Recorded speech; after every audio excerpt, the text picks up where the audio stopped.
साथियों नमस्कार। मैं आर.एस. खरे अपने चैनल मातु पितृ ज्योतिष ज्ञान के माध्यम से आप सभी दर्शकों का हार्दिक अभिनंदन स्वागत करता हूं। इस वीडियो में हम वृषभ राशि वाले जातकों के लिए माह सितंबर 2024 कैसा रहेगा इसी की विस्तार से चर्चा करेंगे। कुंडली चार्ट में दिख रहे ग्रहों की पोजीशन इस प्रकार है। वृषभ राशि में देवगुरु बृहस्पति का संचरण हो रहा है। वृषभ राशि के द्वितीय भाव में मिथुन राशि में मंगल देव गोचर कर रहे हैं। तृतीय भाव में कर्क राशि में बुध देव का गोचर हो रहा है। बुध देव यहाँ पर 3 सितंबर तक गोचर करेंगे। 4 सितंबर को बुध देव का गोचर सिंह राशि में चतुर्थ भाव में हो जाएगा। सूर्य देव का गोचर सिंह राशि में चतुर्थ भाव में हो रहा है और 17 सितंबर को ये राशि परिवर्तन करके पंचम भाव में कन्या राशि में गोचर कर जाएंगे। शुक्रदेव केतु देव का गोचर पंचम भाव में हो रहा है और दशम भाव में मूल त्रिकोण राशि कुंभ राशि में शनिदेव गोचर कर रहे हैं। एकादश भाव में मीन राशि में राहु देव का गोचर हो रहा है। इन ग्रहों के गोचरीय प्रभाव एवं राशि परिवर्तन से वृषभ राशि वाले जातकों का माह सितंबर 2024 कैसा रहेगा इसी को यहाँ पर विस्तार से समझने का प्रयास करेंगे। तो सबसे पहले आपके राशि के स्वामी शुक्रदेव हैं और शुक्रदेव पंचम भाव में गोचर कर रहे हैं और यहाँ पर शुक्रदेव का गोचर तारीख 17 तक रहेगा। तारीख 18 सितंबर से शुक्रदेव तुला राशि में गोचर कर जाएंगे। तो यहाँ पर रोग ऋण शत्रुओं से आपको निजात मिलेगी। छठवें भाव के भी स्वामी हैं और लग्न के भी स्वामी हैं। अतः शुक्रदेव का 17 सितंबर के बाद में गोचर काफ़ी लाभदायक रहेगा। द्वितीय भाव के स्वामी बुधदेव हैं और बुधदेव द्वितीयेश और पंचमेश होकर कर्क राशि में तृतीय भाव में गोचर कर रहे हैं। 4 सितंबर को ये राशि परिवर्तन कर सूर्यदेव के साथ में आ जाएंगे और यहाँ पर चतुर्थ भाव में बुधादित्य योग बनाएंगे, जिससे जातकों का पारिवारिक जीवन सुखद रहेगा।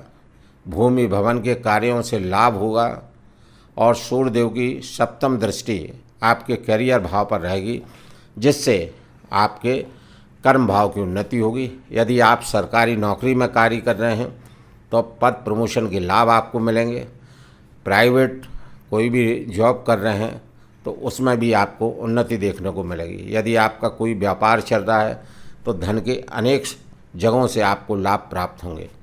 कुल मिलाकर सूर्यदेव का 17 सितंबर तक चतुर्थ भाव में गोचर अच्छा है।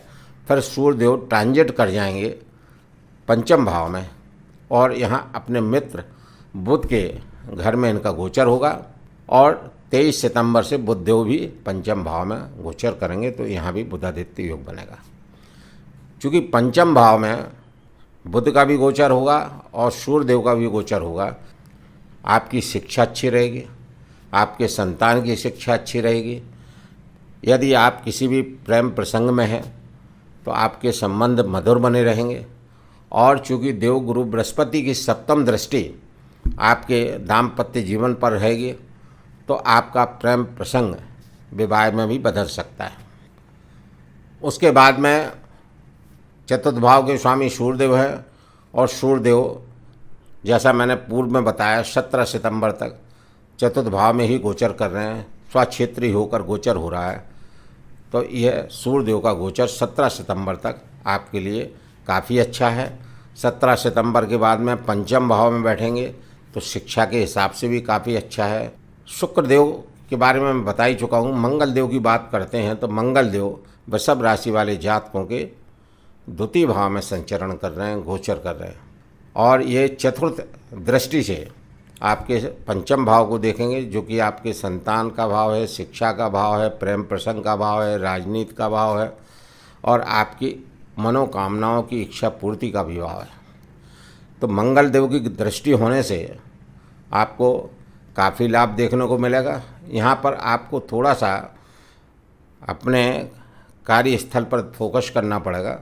जो विद्यार्थी हैं उन्हें अपने पढ़ाई पर भी फोकस करना पड़ेगा, क्योंकि राहु देव की सप्तम दृष्टि पंचम भाव पर है। तो कई बार आपका पढ़ाई में मन नहीं लगेगा, कई बार आपकी मनोस्थिति खराब रह सकती है। तो आपको वह सारा संतुलन बना के रखना है। उसके बाद में इनकी सप्तम दृष्टि अष्टम भाव पर रहेगी, तो अष्टम भाव के कारकों से मंगल देव आपको लाभ दिखाएंगे, क्योंकि अष्टम भाव के स्वामी देवगुरु बृहस्पति हैं, जो कि इनके मित्र हैं। फिर इनकी अष्टम दृष्टि भाग्य स्थान पर रहेगी और देवगुरु बृहस्पति की भी नवम दृष्टि भाग्य स्थान पर है, तो आपका भाग्य चमकेगा, भाग्य से आपके अनेक कार्य बनेंगे और इस माह भाग्य का आपको पूरा पूरा साथ मिलेगा। उसके बाद में देवगुरु बृहस्पति अष्टम भाव के स्वामी हैं, एकादश भाव के स्वामी हैं, लाभ भाव के स्वामी हैं, यानी अष्टमेश और लाभेश होकर देवगुरु बृहस्पति आपकी राशि में गोचर कर रहे हैं। यहाँ पर देवगुरु बृहस्पति की स्थिति आपके लिए बहुत ही शुभ फलदायक है, क्योंकि इनकी 3 दृष्टियाँ होती हैं, 5वीं दृष्टि, 7वीं दृष्टि और 9वीं दृष्टि। तो पंचम दृष्टि से आपके संतान, शिक्षा, प्रेम प्रसंग और आपकी मनोकामना पूर्ति के भाव को देखेंगे। इन सब चीज़ों में आपको लाभ मिलेगा। संतान की शिक्षा अच्छी रहेगी, संतान का स्वास्थ्य अच्छा रहेगा, आपकी शिक्षा अच्छी रहेगी। यदि इस अवधि में आप किसी भी प्रतियोगी परीक्षा में अपीयर होते हैं तो उसमें आपको सफलता के योग भी बनेंगे।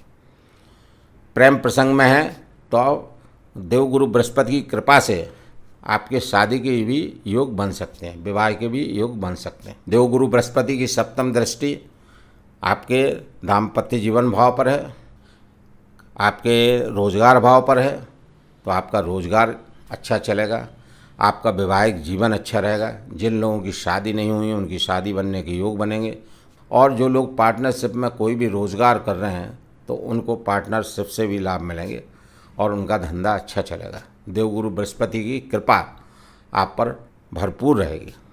इनकी नवम दृष्टि भाग्य स्थान पर, जैसा मैंने पूर्व में बताया, तो आपके भाग्य में वृद्धि होगी, भाग्य की वृद्धि होगी, भाग्य से अनेक कार्य बनेंगे।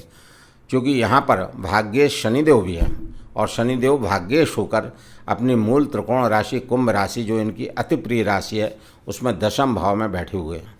तो शनिदेव की स्थिति भी आपके कैरियर भाव को मजबूत कर रही है और शनिदेव आपकी राशि के लिए योग कारक हैं, आपकी लग्न के लिए योग कारक हैं, क्योंकि वृषभ राशि के स्वामी शुक्रदेव हैं और शुक्रदेव के परम मित्र शनिदेव हैं, और शनिदेव अपनी मूल त्रिकोण राशि कुंभ राशि में गोचर कर रहे हैं। अतः शनिदेव दशम स्थान में आपको उच्च के फल देंगे, उच्चस्थ स्थिति के फल आपको प्राप्त होंगे। कहने का मतलब यह है कि भाग्य में देवगुरु बृहस्पति का भी साथ मिल रहा, भाग्य में आपको मंगल देव का भी साथ मिल रहा है, इस माह भाग्य में आपको शनिदेव का भी साथ मिल रहा है। तो भाग्य से आपके अनेक कार्य इस माह बनने वाले हैं, इसमें कहीं भी कोई संशय है नहीं।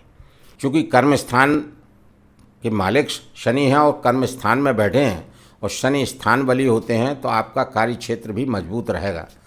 कार्य क्षेत्र में आपको बेहद उन्नति देखने को मिलेगी।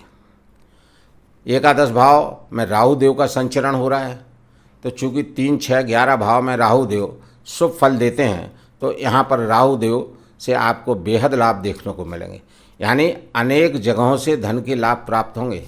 राहु देव आपकी इच्छाओं की पूर्ति करेंगे, जो कि आपकी इच्छाएं पूर्व से रह रही थी लेकिन आपकी नहीं हो पा रही थी, लेकिन राहु के इस गोचर में आपकी सारी मनोकामनाएं पूर्ण होंगी। समाज में वर्चस्व बढ़ेगा, सामाजिक कार्यों में आपका ओहदा बढ़ेगा, सामाजिक कार्यों में आप संलग्न होंगे और आपको हर तरह से राहु देव के इस गोचर से लाभ मिलेंगे। कुल मिलाकर कहने का मतलब ये है कि वृषभ राशि वाले जातकों का मार्च सितंबर 2024 ग्रह गोचर के हिसाब से काफ़ी शानदार बना हुआ है। जिन जातकों की लग्न कुंडली में ग्रहों की स्थिति कमज़ोर है, वह अपने राशि के स्वामी शुक्रदेव के उपाय करके, मंगल देव के उपाय करके और सूर्य देव के उपाय करके अपने इस माह को और अधिक शुभ एवं अनुकूल बना सकते हैं। तो शुक्रदेव के उपाय के लिए आपको सफ़ेद वस्तुओं का प्रत्येक शुक्रवार को दान करना है और शुक्रदेव का बीज मंत्र ओम ओम द्राम द्रीम द्रौम सा शुक्राय नमः मंत्र का जाप 108 बार नित्य करना। मंगल देव के लिए श्री हनुमान चालीसा का पाठ श्रद्धापूर्वक नित्य करें और सूर्यदेव के लिए प्रातःकाल सूर्योदय के बाद सूर्यदेव को जल अर्घ्य देवें और ओम घृणी सूर्याय नमः मंत्र का जाप नित्य करें।